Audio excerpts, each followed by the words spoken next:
Companies hit hard by COVID policies. Taiwan on alert. Chinese public dissatisfaction reaches a 30-year low. Tech giants ordered to provide equity to the CCP.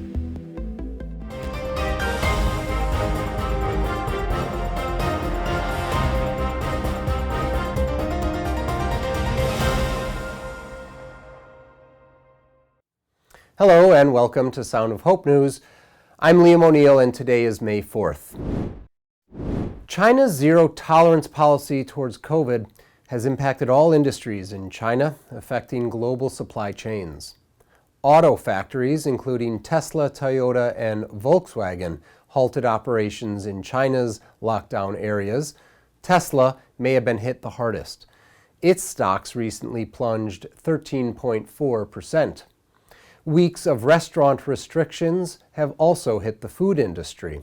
Yum China, which owns KFC, Pizza Hut, and Taco Bell, said the situation has rapidly deteriorated. Yum China CEO Joey Wat observed, "Store operations are significantly impacted by the latest outbreaks and the tighter public health measures, which resulted in a further reduction of social activities, traveling, and consumption." Chain stores have simplified their menus, streamlined staffing, and promoted bulk orders for curbside pickup in residential areas. Beijing has given financial support to stimulate buying, but that may not have helped the luxury industry. Kering is a French-based corporation that owns luxury brands including Gucci and Balenciaga. According to Reuters, its chief financial officer said that a significant chunk of its stores had been shuttered in April and that it's very difficult to predict what will happen after the lockdown. Even iPhone maker Foxconn shut down operations. China accounts for about 12% of global trade. Shutdowns across the country have slowed truck deliveries and exacerbated container logjams. Raw material supply lines are expected to suffer a rapid decline. Containers arriving in the Shanghai port are now waiting nearly 2 weeks before they can be delivered inland. That's compared to an average of 5 days in March.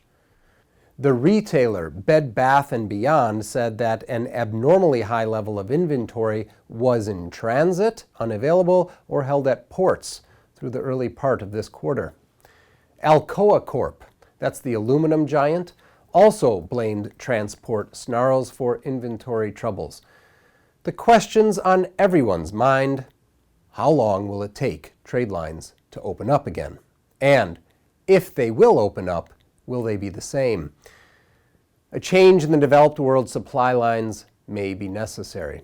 U.S. Treasury Secretary Janet Yellen is calling for more resilient trade lines with Asia.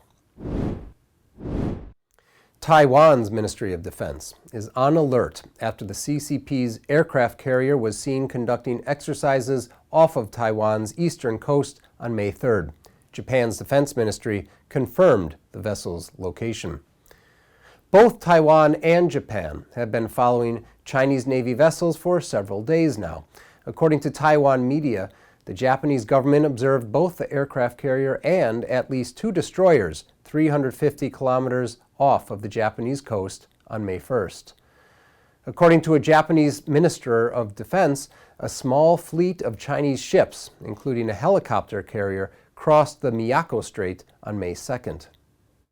This amounts to the largest lineup of Chinese military vessels sailing together in recent years. Some senior intelligence analysts believe that this is a CCP attempt, ahead of the upcoming 20th National Congress, to demonstrate military strength both to the U.S. and its allies, as well as domestically. According to official data from the Chinese Communist Party, unemployment is rising. The national unemployment rate for young people is 16%. But data from Renmin University suggests that that rate will rise as a record high of 10 million college students graduate this year. About a third of China's 290 million migrant workers have not returned to their cities of employment since Chinese New Year in February. That's, of course, due to epidemic-related lockdowns. Capital Research reported that the number of people employed in small and medium businesses throughout China shrank by about 30%. An internet company manager stated, "Every time our team advertised a new position, incoming resumes would fall like heavy snowflakes for weeks on end." Mr. Du, he's a 28-year-old realtor in Guangzhou, said that he had been looking for a job since November 2021. He used to sell properties for the real estate giant Evergrande Group before that company defaulted on its international bonds. And he's not sure the real estate market will ever recover again. He said, "People can lose their jobs at any time because of epidemic control measures. They certainly won't spend easily." Shan Wei-jian is the chairman and CEO of the Hong Kong-based investment management company, PAG, and he commented, "China's economy is in the worst shape it's been in 30 years, and so too is public opinion." The Chinese Communist government is deepening its control over technology companies. The Wall Street Journal reports that Beijing is preparing to ask companies such as Tencent and Meituan to provide a 1% stake in the company. Such measures were taken in August of 2021 for Zigzag and Weibo. Beijing is widening its control to ensure that technology companies are aligned with government policy. Pro-China Hong Kong media outlet South China Morning Post, they recently said that the Communist Party's Internet Information Office is preparing to hold meetings next week with both Tencent and Meituan executives. Thank you once again for tuning in. Please click like and subscribe for more China Briefs.